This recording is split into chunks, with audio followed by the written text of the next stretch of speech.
Hello and welcome to the Scotland Rugby News Podcast with me, your host, Bruce Aitchison from Happiness Egg-Shaped, and him, the editor, the man at the top, the one and the only Gavin Harper. How are you, sir? Yeah, very well, Bruce. How are you? Yeah, good. I have to admit, I kind of enjoyed the rugby I got to watch at the weekend. There was something for everybody, and the women's game. Delighted to win, but to get a clean sheet is always a nice thing. The weather looked hellish.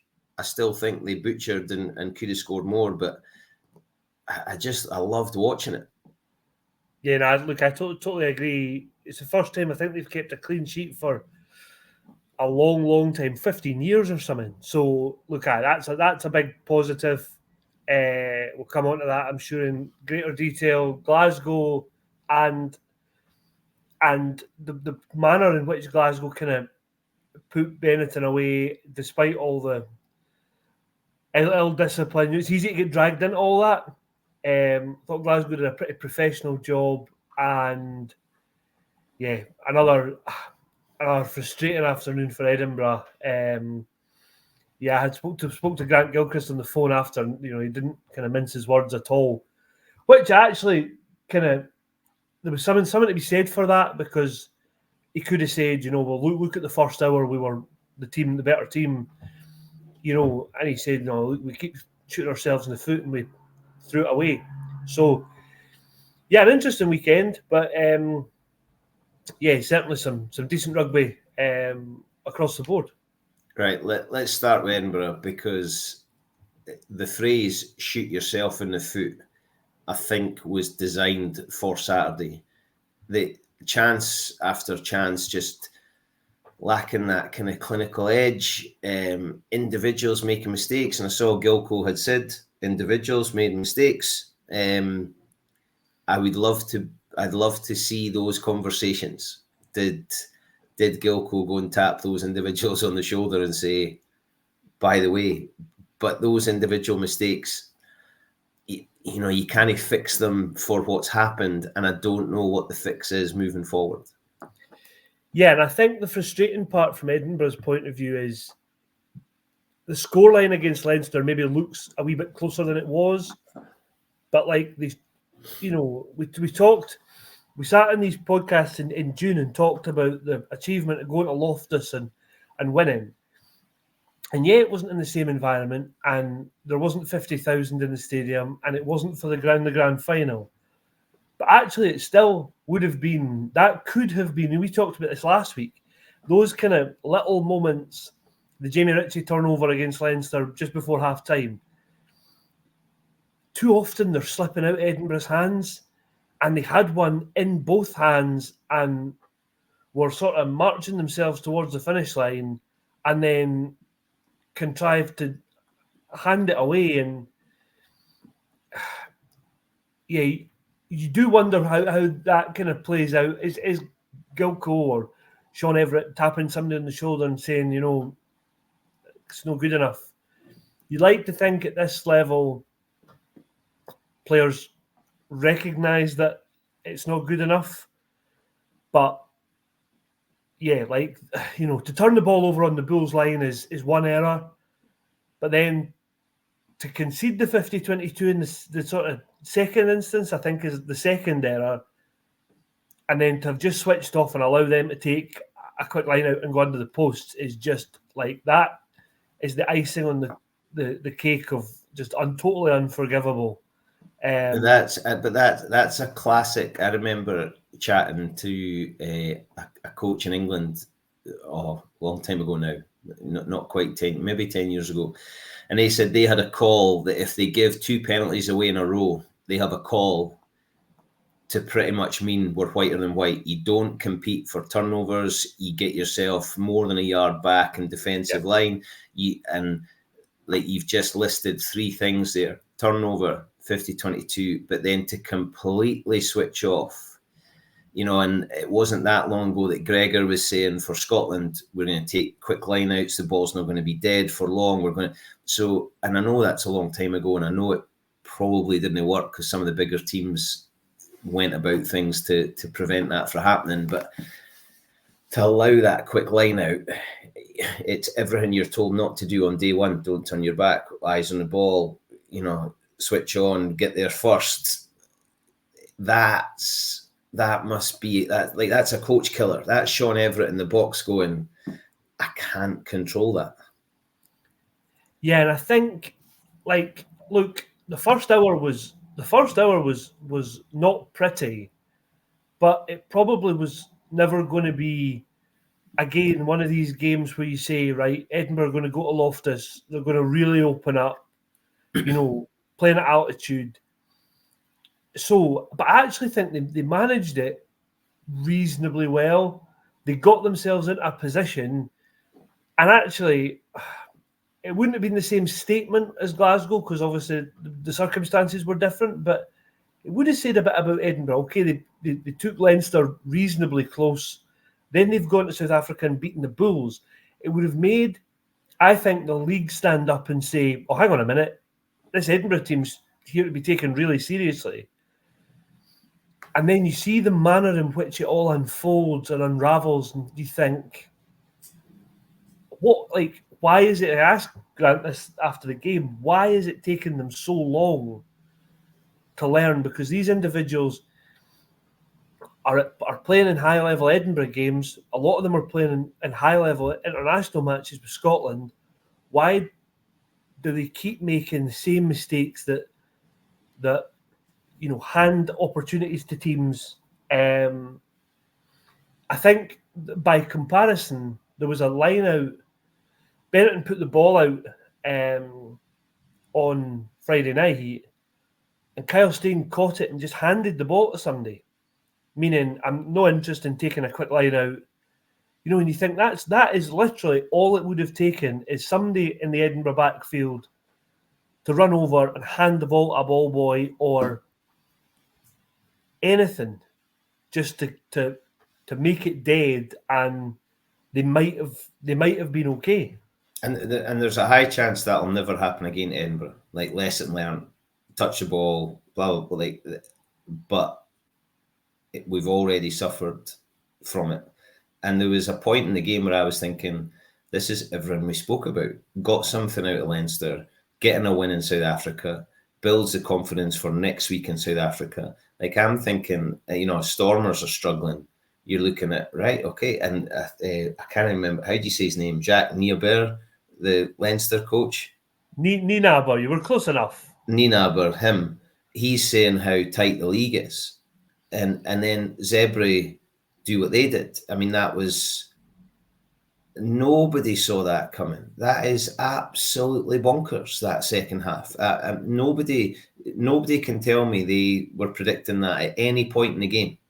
Yeah, I got a few predictions right at the end of last season, but I definitely didn't have that one down. No, it's just, and that's a danger. Like, that's a worry when you see how tight it is. Small margins, blah, blah, blah, we're learning all that kind of stuff.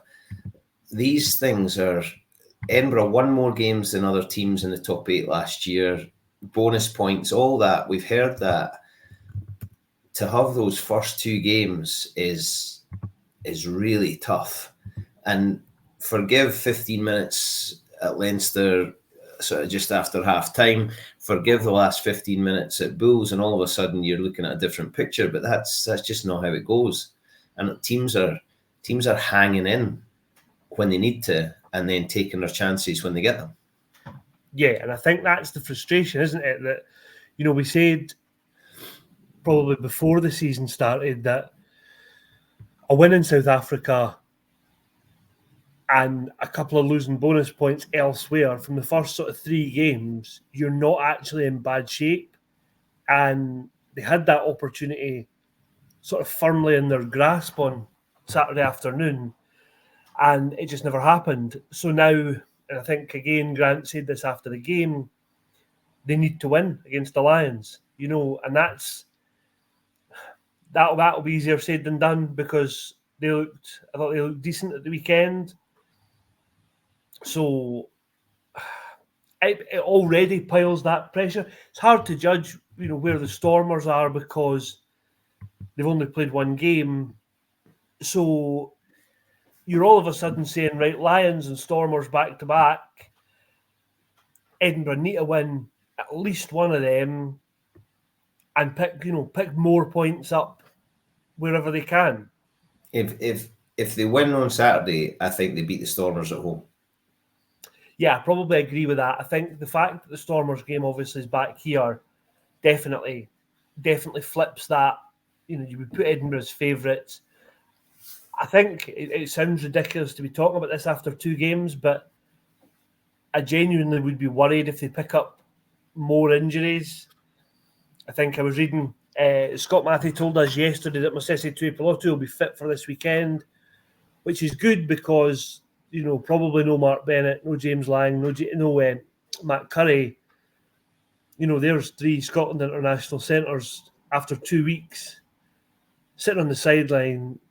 So you start saying, well, it's quite obvious now why these clubs need player pools of 50 or 60. Yeah, it's tough because we can sit and guess about what happened and about what's going to happen, but it's entirely on delivery, and those are big players. And that comment I made about hanging in, that's where those bigger players, those leaders, need to be able to pull them together, produce a moment of not necessarily magic, just grit, determination. Right? Actually, you're not getting through here. We're getting a line out against the head, because the set piece has been all over the place in URC. Teams are so competitive. It also seems like there's some are maybe struggling start of the season with their new routines. There's not been a massive consistency. And as soon as you bring the referee into the game with any sort of decision they have to make at scrum time line out, it's tough to know what way they're going to go. Yeah, I think to touch on referees, I think that'll sort of add to Edinburgh's frustration, because we've probably in last season been critical of Edinburgh getting on the wrong side of referees, but actually on Saturday they managed that really well. They were totally dominant. I think I actually wrote in my match report, like, Paul Hill has come in and it was 2 games in, so let's not get carried away, but you wouldn't notice that WPNL of 200 odd games has left, because actually Edinburgh's scrum on Saturday was totally dominant, and so I think to have that pressure, have the Bulls concede yellow cards and frustratingly still not be able to take advantage. Well, the week before, Sean was critical because he said we only had 37% territory. So we're only in the Leinster half for 37% of the game. And then you flip that a week later, but still don't get the win. So there was a whole, the stats were much improved other than the scoreline. It's the only one that matters, isn't it? Well, I would imagine that's what Sean's feeling. And there's, this is a classic case of there are too many sleeps between games. We've all been there. I think I said this to you at one point. Until I got to a training night, I could be pretty miserable between the final whistle on the Saturday and getting to training on a Tuesday, where you felt like, right, we've now made progress again. I can put it to bed. Whereas for professional players, they're training all the time, so it's really game to game. So that they must just be itching for that whistle to get going at the weekend and try and put it right. And there's potentially going to be a couple of boys getting an opportunity as well. Yeah, I mean, definitely, potentially. I think that's the one thing you now want to see, given the disappointment of last week, is a proper reaction from Edinburgh. Talk about that, and it sounds like it's the old cliche of like sort of blood and guts performance, but actually just come out and do as sort of professional a job as they can in Joburg. I think that's probably the biggest thing, and take every chance and make sure that they're not letting the Lions off the hook with cheap penalties or silly mistakes, and not definitely. I think the biggest thing for me is not to compound that one mistake into 2, into 3, that, you know, all of a sudden you've piggybacked up the wrong end of the pitch. So, yeah, it'll be interesting. As for the team, Harry Morris has obviously gone out.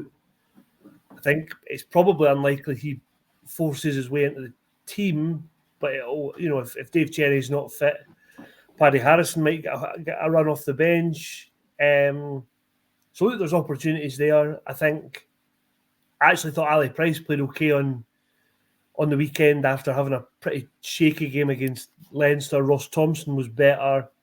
So look, it's difficult to keep saying for Edinburgh it's not all doom and gloom because they've lost twice in 2 games. But if you take that first hour and iron out the silly stuff from the last 50 minutes, you know, that's another game they should have won. So, yeah, it'll be interesting to see how they react at the weekend. Yeah, optimistic. I think they're going to win. And then Glasgow, I tweeted this and I'm going to stick my neck out here. Jamie Dobie, Scotland number 9. I mean, I don't know what's happened to your Antoine Dupont wears George Horn pyjamas, but I know, and there's a massive amount of guilt about me saying that, but Jamie Dobie is surely the kind of player Gregor relishes to have at number 9. Do you know, I think it's funny because we've spoken about this plenty of times before, and I think, you know, some folk might think we're getting a bit hung up about it, but I genuinely think he's the perfect person to be on the bench, particularly in those games against South Africa and Australia. If you looked at going a 6-2 bench, you know, Blair Kinghorn's 10, Wing 15, Dobie gives you cover of more than one position as a scrum half. So he can play a specialist position, but he can also play on the wing. And then it allows you to sneak an extra forward on the bench. I think probably for me, I want him to have more games starting at 9 for Glasgow before I start talking about let's have him start for Scotland. I think George Horn last season was one of Glasgow's most important players. Let's not discount Ben White playing for Toulon. You know, we just talked about Ali Price. We're certainly not short of scrum half competition. We never have been. It's always been a position of strength. And then Johnny Matthews comes on the wing because Johnny Matthews does whatever he wants. I see. I thought you might say that because it ended up being a total reshuffle. It was an absolute shambles at one stage. Johnny Matthews actually came on for Kyle Steyn, but went to hooker. I think Gregor Hiddleston went to the back row, and then Ewan Ferry finished the game on the wing. And I was like, Johnny Matthews must be raging because Ewan Ferry trundled over in the corner, and I thought, Johnny gets a bit of stick at times for scoring all these 1 metre maul tries, which, to be fair to him, he does pretty well. But I thought, given 20 metres and the opportunity to run it in, he probably would have quite relished that. There was a spell, I think, in the second half where Benetton had more cards than Clinton's, and the whole thing just descended into complete farce. It was like shambolic. But actually, as I said at the very start, I thought Glasgow did pretty well not to get dragged into all that. You know, Hasto had a bit of a shove at the Scott Scrafton when he smashed him in the face, but I think that's probably natural, just an instinctive reaction. I hope he's okay because the first half I thought he was looked as sharp as I've seen. I think he's happy. I think that's to Adam is.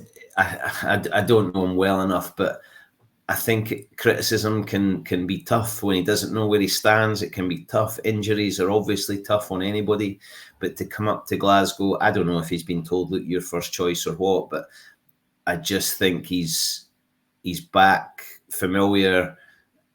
Off the field, he seems reasonably content with how things are going. He's obviously had to deal with with the grief of his Auntie Jenny recently, but I think he's in a good place to now be the best player he can be. And that's got to be good for Glasgow, and hopefully it's good for Scotland. The 6-2 bench worries me because maybe he doesn't make that, but I think he's definitely not one to watch in that nobody knew him before, but he's one to watch this season, I think. Yeah, I think that's fair. I think coaches always talk about a happy player, a happy person, you get the best version of the player. And I think home comforts probably help.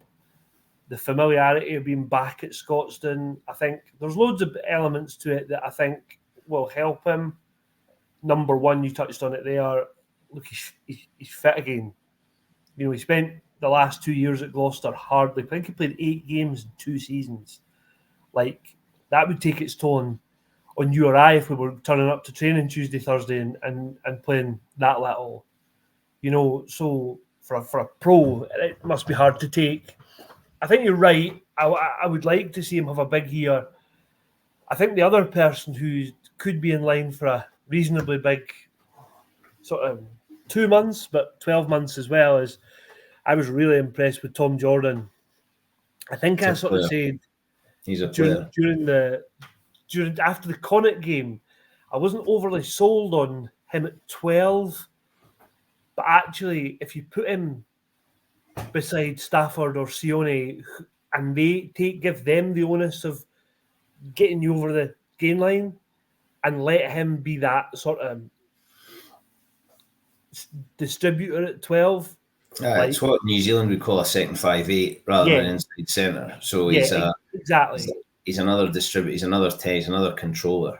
And I thought he did that really well. I was gutted because he gave that the ridiculous inside ball to Sione off a kick that Sione then ran down the pitch and scored, and it was hauled by. I mean, it was a mile forward, but it looked great. So I was gutted when that was called off for their point of view. But I think it gives Glasgow another option because they can go Sione or Stafford at 12, and it is a wee bit more direct. But actually, Sione looked like he had so much time on the ball playing at 13. Like, I thought that was frightening that he was playing a URC game against other professionals because he looked like he was playing against me and you. Yeah, he had so much time on the ball. Hey. He's on form. The other one that most of the chat that I saw on social media about was Kyle Steyn. I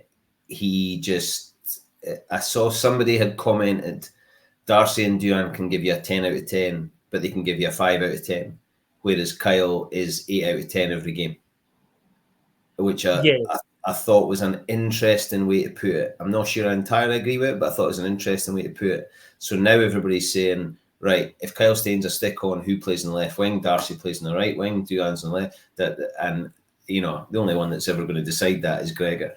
I'm interested to see. I have to admit, I think that in Gregor's head, Darcy's potentially the one that misses out there. I think possibly just for the fact that Darcy hasn't played as much. I think he still looks like he looked sharp when he got the ball against Leinster. But one of my criticisms of Edinburgh after that game was he didn't get enough. I think you could probably make the same case again at the weekend. So I think... Although he made it the URC Team of the Week. I don't know who picks that. Somebody who didn't watch the game. I think there are valid criticisms of Duhan that maybe his high ball work isn't as good as the other two. Defensively, is he always as committed as the other two? But it's hard. I find it difficult to then say, look, the guy's just broken our try record in 40 caps. It took, the previous record holder 100 caps, and Duhan's done it in less than half the number of games. But we've got some doubts about, parts of his game, so let's just leave him out. I don't know if we're good enough yet to be saying, okay, well, this guy's clearly can do spectacular things, but actually sometimes he's a bit shaky, so we'll just leave him out. I think it's interesting how where Kyle Steyn fits again. That 6-2-5-3 bench. Would Gregor be tempted to say, "Okay, I need to go 5-3 because actually I need to get Kyle Steyn in the squad somewhere"? I think I was thinking this the other day. I mentioned the injuries at centre for Edinburgh. Stafford McDowell's out. Not sure how long for. Hugh Jones hasn't played this season. Think he might be back in the next couple of weeks. But is that, that Kyle Steyn's played a bit at 13. Like that, to me, automatically becomes a concern a wee bit for Scotland because we don't have loads of options that are fit there. Unless you talk about, Cam Redpath's injured. Sione could have moved to 13 and Cam could have played 12. There's not an obvious Scotland midfield with Hugh Jones injured. Yeah, it's Sione plus 1. And then it's a decision of does Sione play 12 or 13? Yeah, I think that's very fair. I think I've talked about Xander and Finn before being like up there with undroppable from Scotland's point of view. I think Sione's in that bracket as well. And I think it'd be interesting. Blair Kinghorn has to be in. Yeah, I agree with that. Blair, Sione, Finn.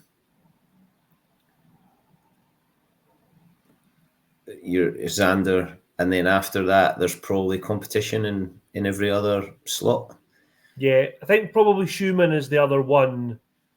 Yeah, I think is Schumann, and then given the sort of captaincy element, I would expect Darge at 7. But Darge made another ridiculous number of tackles. Like he just ridiculous. But his strength and conditioning, his physical resilience blows my mind because we're talking about players getting injured. Now, I don't know the facts on any of them. But Darge, I mean, that's a worry. Can he continue? Like, how long can his career be if he keeps sticking numbers on the way he does? It's brutal. Absolutely brutal what he's putting himself through. I think I said to you when we were off air one week that he had a 6-week break after the 1872 Cup. He picked up a knee injury after the 1872 Cup at the turn of the year. And actually, at that point, I thought, okay, might make it back for the Six Nations, but, what does the end of his season look like? It ended up that 6-week break was probably the midpoint of his season because, he's so heavily involved with Glasgow, and then he does put these numbers on almost week on week that you think, like, how do these guys do it? You go back to you and I, which is a completely different scale, but you'd be dragging yourself out of bed on a Tuesday morning after a game on a Saturday. And, like, yeah, the strength and conditioning element and stuff is incredible. But, look, I just hope he's another one that I think if Scotland can keep injury free, because he plays here, he has that benefit of being slightly better managed than he might be if and when the time comes he decides he wants to pursue someone else. I think that's the worry for me is how long can somebody last playing literally every week of the season because they've been paid top money by an English or a French or a Japanese club and play the way he plays. He's something else. Glasgow looked like they were back. They were obviously disappointed week 1, and then it's an interesting point on the kind of shambles that they faced. I spoke to Brian Eason after the women played Fiji and how difficult a game it was because it was so loose and there was so little structure. And for Glasgow, that to me, that's a professional performance when everything around you is going bonkers and you're able to stick to the plan, to build some structure, to not be impacted by because it very easily influences you. But it looks like they're a happy camp. It looks like they're clear on the messaging, where they're going, what their direction is. There's leaders in there. Kyle Steyn, probably not that long ago, I'm not sure if many of us on the outside would have known that he's a leader. No. And you don't often get wingers that are leaders, yet the chat is that he's a very good leader, and is well respected, and having an influence and a leader who's so far removed from quite a lot of the action is, it's that old one of your goalkeeper in football is the captain because they can see everything, they've got time to think, and but they're a goalie. It's a bit like that with a winger. Like, how many wingers are captains? But I find that interesting as well, and that just adds to his value within the squad. That's something that neither Darcy nor Duan, I think, will ever get to. That's just not their personalities. But Kyle Steyn brings that leadership, and if you're playing Ireland or England or France, the Six Nations, and we've got a long time before that comes, but Six Nations is going to be really tough next year. That last year we were talking about Scotland winning a Grand Slam, and this year I'm looking at it going, we could be in bother here. Keep the faith, Bruce. Keep the faith. You see, Ireland are away to play a game today. Emerging Ireland are away playing. Like, whose idea was that? Like, how's that? Yeah, I do have my doubts about the sort of merit of taking players out of the URC season to go and play. But this is Team Ireland. This is where the union is dictating what goes on. And I think this will be interesting. England will not be able to do that, that's for sure. No. And I think this will be interesting because I'm not sure if it's a David Nucifora idea, the whole Emerging Ireland thing, but it certainly has come about on his watch. I'm interested if there's more thought about doing something like this. But put it plainly, we don't have enough players to take players out of the Edinburgh and Glasgow, but is there scope to take that level underneath the sort of academy lads and do something with them? Because in fact we had we were at the A game on Friday night, and Harry Morris actually said after the game, this season's great because we've got loads of or some meaningful games, plus we can go back and play in the Premiership, and it feels more like a proper season, whereas last year I think these guys had a few kind of random Super 6 A games that ultimately meant nothing. So yeah, it's an interesting one. It'll be interesting to see how that all unfolds and where we get to. Well, it's all to make the greater Irish team better. So WXV kicked off. I don't know how much you saw. Again, looking much further ahead to Six Nations, Ireland beating the Black Ferns is a worry, a big one. And when you think that, for want of a couple of decisions, I don't mean refereeing decisions, but playing decisions, that could have been Scotland at WXV1. I'm not sure we would have been turning over the Black Ferns, but I mean, huge result for Ireland. Canada go up to number 2 in the world. England didn't particularly fire and still score 60 odd points. America, there's a bounce in their step now, especially off the back of their Sevens team doing well. It just looks like things are brimming. I think Scotland will probably make quite a few changes for the Japan game because that should be that's less of a challenge, I think. So it'll be interesting to see Bernie's selection for that. I think it is less of a challenge, and I suppose we should talk first before I dive into the Japan selection.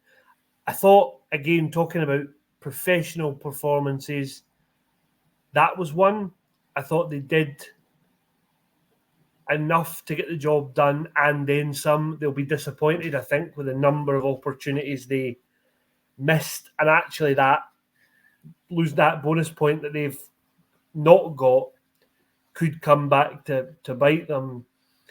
I think looking on from that, it means, first of all, they need to get 5 points this weekend. But it also means, they won it on points difference last year, and they only won it by 2 points.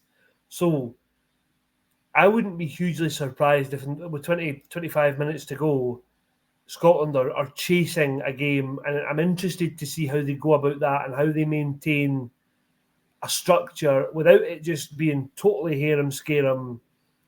Meryl Smith might move from 12 to 10 and has a license to just say, right, Meryl, for half an hour, we're just going to go for this. And it's Carlos Spencer, Harlem Globetrotters. But you totally lose structure, and I think I would be surprised if Brian went down that road. I can't see that, and I can't see Fraser Brown being part of something like that. But I think the forwards, the execution of, especially the line out, I think is an area to develop and improve, which it will with Tyrone and Fraser there. I think it will. The line out is, and Was is not there, so maybe that's something. But it's one player. I think that the forwards, that's important, and then it'll be interesting to see Nelly or Merrill at 10. Tomo obviously came on. Emma Orr, I think, probably plays every game and every minute. The wing will be interesting. Rona wasn't in the squad. Kareen Grant dropped that ball 2 yards for the line. I don't think that's enough to drop somebody, but she then finished her try, so it swings and roundabouts. But Rona likely comes into the 23, if not the 15. Chloe loves to score. There's no way she was given that pass. That was always a step back inside. There's no way Chloe was given that. So the backs, it was difficult conditions, yada yada. It also seems weird playing games in stadiums like that when there's the Malcolm family and their pals, and that's about it. And the crowd, that seems weird, but that's just how it goes. And I suppose they've got to get used to playing in those arenas. But the forwards have to stamp their authority in the game against Japan, and the backs then can hopefully be a bit more clinical. Yeah, so we spoke to Fraser yesterday, and he was saying that one of the things that impressed him the most about Japan was the way that their forwards were almost dominant in the first sort of 20-30 minutes against South Africa. So I think they're under no illusions. They expect a reasonable challenge up front. I thought Scotland's scrum went, for all we talk about Emma or Evie Gallagher, who are the kind of headline grabbers, I actually thought the two starting props did a reasonable job at getting Scotland on top, and then the bench kind of added to that. I think the conditioning between South Africa and Japan is interesting. The Japanese seem ahead of South Africa in their conditioning. I would like to think Scotland are ahead of both and have that physicality. And I think Scotland now have players who can put their foot through the ball and play in the right areas, which is a big advantage in the women's game because not all the teams have that. Japan's kicking game is not anywhere close to what Scotland's kicking game is. So being able to use that, bring the forwards into the game, and then create opportunities. Japan, I think, will give 40 minutes of fire and brimstone, and then you'd like to think that second half Scotland are able to keep going. I would love to see them rack up a sizable score. Yeah, so would I. I think there's part of me that wants Scotland to do that in a really clinical, I want the game to be finished by half time. And I think in an ideal world, if we had Brian on again, he would say, I want the starters to take control of the game, and by 50 minutes it's done. Lucia Scott, Leah Bremner-Holden can come on and get more minutes. I thought Katie Matheson I thought she was excellent. Even the commentator kept calling her Mathewson, which really wound me up, and I wanted to give him a phone and tell him to get it right. But I thought Katie was good, and I'm a big fan of Bremner-Holden. Knew nothing about her until those games just gone. I think she's sharp. She's that.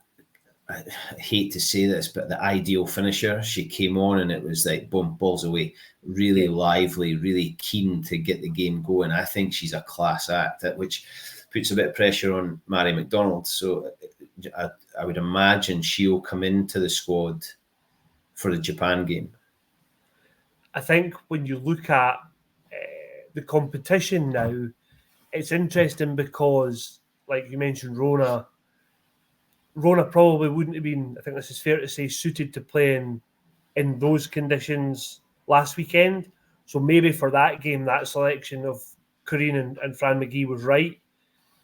And maybe maybe it's suited to have Katie, who did seem to control the game a bit better with Helen at halfback. This weekend, I think the weather forecast is to be basically entirely the opposite. Bernie messaged me last night. It's to be 35 degrees. So actually, he's getting himself a hat. I think you and I would be in the same boat. I think if you imagine having Bremner Holden, having Rona Lloyd, having possibly an Alex Stewart, like it all just Jade Conco. Yeah, and I think that it's that balance of we're going to go all out like speed, Bremner Holden, Rona, but actually the thing that sort of took over South Africa took over was their power. So, like, you then look at, okay, does Jade come in? Where does Jade play? Well, that back row, Rachel, and Evie, that back row. I mean, Evie Gallagher, she's another one. Like, puts her body into place, gets turnovers, just so hungry for work. Rachel McLaughlin was all over the place. But then on Rachel Malcolm's line out work, I think's taken a lot of heavy lifting away from Bonds and then whoever partners Bonds. I think that's, she's the stick on. I think it's Rachel Malcolm's working the line out is a big jump in her value again. I totally agree. I think that's definitely been an area that she's worked on. I think there was a bit more evidence on the weekend of after the Fiji game. I think Tyrone Holmes had said she'd worked a bit on her attacking stuff, and I think rather than sort of ploughing headfirst into contact, there was one or two occasions where she kind of moved herself. There was a half step and she picked a gap, which I thought was an improvement. I think, look, there are loads of things that are incrementally getting better. And I think it's that having that competition for places that, you talked about Rachel McLaughlin, like Alex Stewart was probably Scotland's find of the Six Nations. And it's now a real battle for another jersey. It's become 12's become a competition, 9's become a competition, the wingers now 7. So that can only be a good thing. Yeah, it's a tough one to pick the teams for all three Edinburgh, Glasgow, Scotland women because they're in the middle of something. It's not necessarily picking the best team; it's picking the best team for the assignment they've got this weekend. So I don't think we'd be here forever picking the 15s for those three teams, and we'd be wrong. There's no way we could pick what we think's our best and our strongest, but I don't think we'd be able to get the team that the three coaches are going to pick, and the likes of Brian Eason, like that's a real tough one to pick, because what do you give? Does Lana start on the bench and come on with the two replacement props? Does where does Jade go? Does Jade come off the bench or does she start? There's so much in there. I think there's. Rachel Phillips, Naila Ronald have not got caps yet, but are you taking them to South Africa for 3 weeks and they don't play? So, and they're not going to play, realistically, they're not going to play unless there's an injury against Australia. So they'll drink a lot of coffee though. Yeah, I think by week 3 they might be on more than coffee. Yeah, the lot of them are.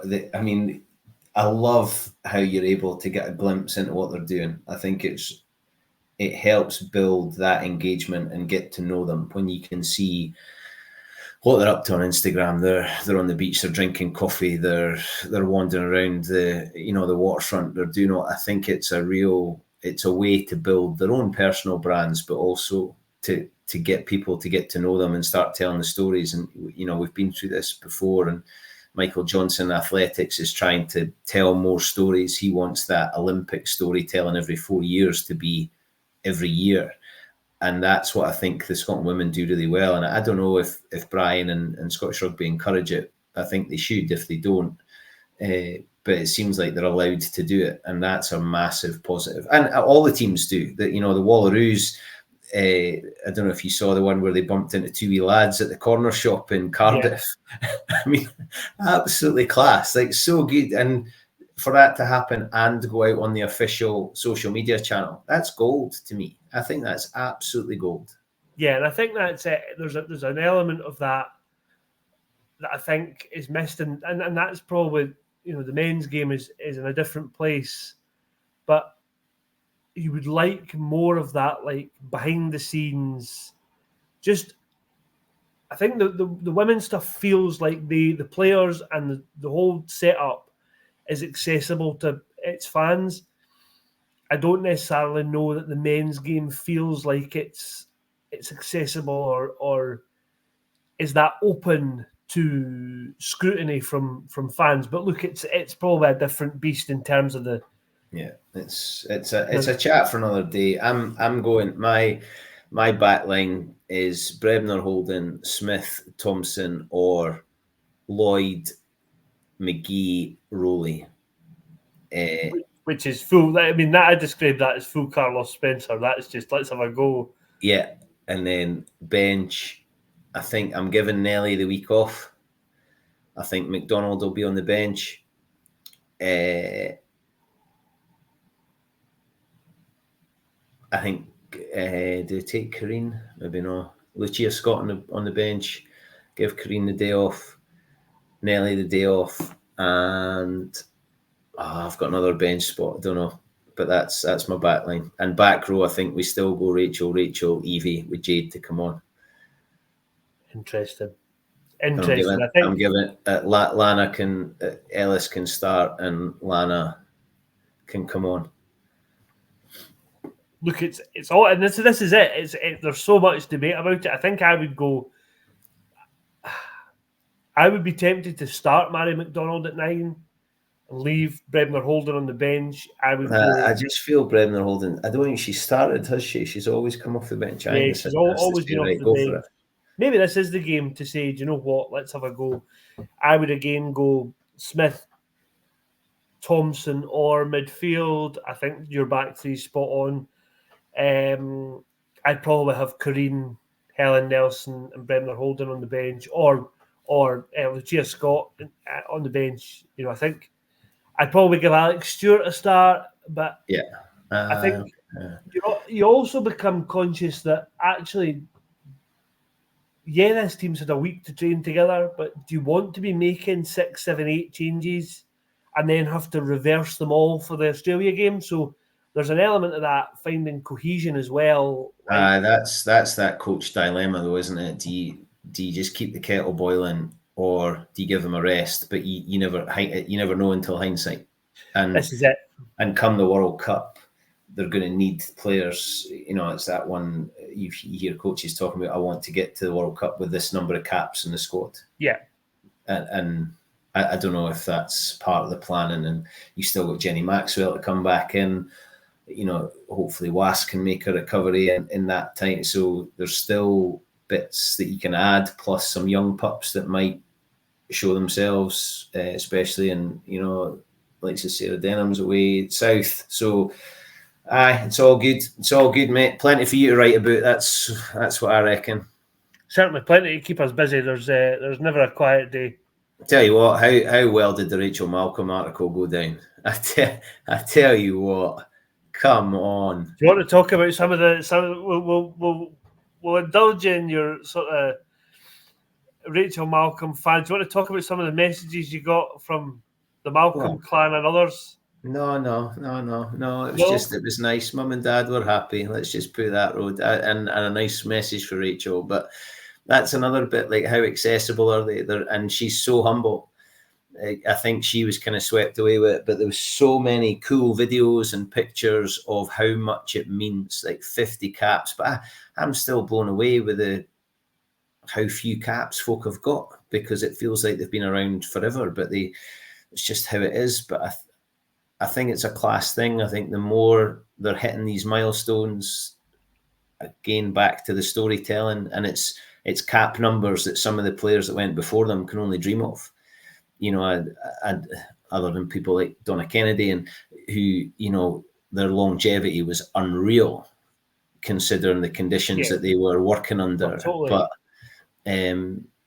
to see this group, and it's funny because we're talking about Rona not being first choice. We're talking about Was not being there. We're Tomo's on the bench. You're looking at a group that were for ages were an absolute stick on, and now these young pups that they've been inspiring are coming through and taking their shirts. And I think I never get that impression that they see that as, okay, well, I've been, I think there's always that element of like, well, if that's what's best for the team, then yes, they'll be disappointed individually, but they can kind of accept it. Maybe not accept, maybe they're wrong. They understand it. They maybe don't accept being out of the team, but they understand why. And that kind of team first, player second. Whereas, all too often you see the other way around, that players become disgruntled that they've been left out, and it's not about them. So, I think, look, they're on the up. Let's put it that way, and it'll be interesting to see where they go. I think this weekend is they'll have to win. The pressure's kind of on them in that respect. So there's not been that many games they've gone in as kind of heavy favourites. So again, that's another thing they'll have to cope with. But I'm sure they'll. I feel quite confident they'll do the job this weekend. I wonder who will write about this week, big chap. That's a good question. You could write about talking about ridiculous tackles. You could flip the subject almost completely, and you could write about Johnny Gray's ridiculous return at Bordeaux, because he's just picked up where he's left off. Like, man's just unbelievable. But there's another one of he's such a humble character, and I think he's. This is potentially going to sound cheeky, but he's the kind of guy that I feel is really grateful for what he's got and what he's done, so he still enjoys it. I think if he wasn't a professional, he'd still be playing rugby. Yeah, I think that's fair. I think you look at it would be easy to have done what he's done in his career and have won premierships and won a European Cup and say, well, I am somebody, I'm the kind of top man here. I never ever get that impression. And the chance to go to France and experience something else, like I love that. I love it when he went south, he had that crack. He's gone to France, potentially ends up in Japan at some point. Like why not? And probably could command that different lifestyle, managed in a different way. He's got that in him, and he's still got, for him to come back for Scotland, I don't think it's a sad thing going into a Six Nations where having people with experience and are a bit battle hardened can only be a good thing. And you actually just hope, like for me, I almost hope that he's had such a bad injury. Like, okay, let's just see if he gets a run of games. But you're right that very quickly somebody of his pedigree becomes such an asset to the Scotland squad that, as I said earlier, we don't have a big enough player pool to be saying, actually, no thanks to 70-odd cap Johnny Gray. So, the opportunity for him, I don't think he'll get many more opportunities to play alongside his brother. Well, there's that. Gilco's still going, and a lot of these boys are getting to the autumn of their career. I'm glad Cummings is back. I'm a big fan of his. I'm glad I hope he gets a decent run and can stay away from injury. I think he's a cracking player, and seems, I don't know him, but seems like a great boy. Seems to be well liked among the group. The Gray brothers, Gilco, Sam Skinner, I'm a big fan of, and hopefully he can get back and have a sustained period free of injury. Jamie Hodgson still, Marshall Sykes is there. The young team at Glasgow, all of a sudden they're going, hang on a minute, it's time for you lot to move aside.